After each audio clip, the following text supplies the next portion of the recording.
घेऊन शिजार ताजा ताजा दादा ताजा ताजा चिकना चिकना म्हावरा माझा घेऊन शिजार ताजा ताजा दादा ताजा ताजा चिकना चिकना म्हावरा माझा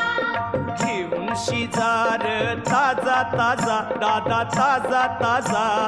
चिकना चिकना म्हावरा माझा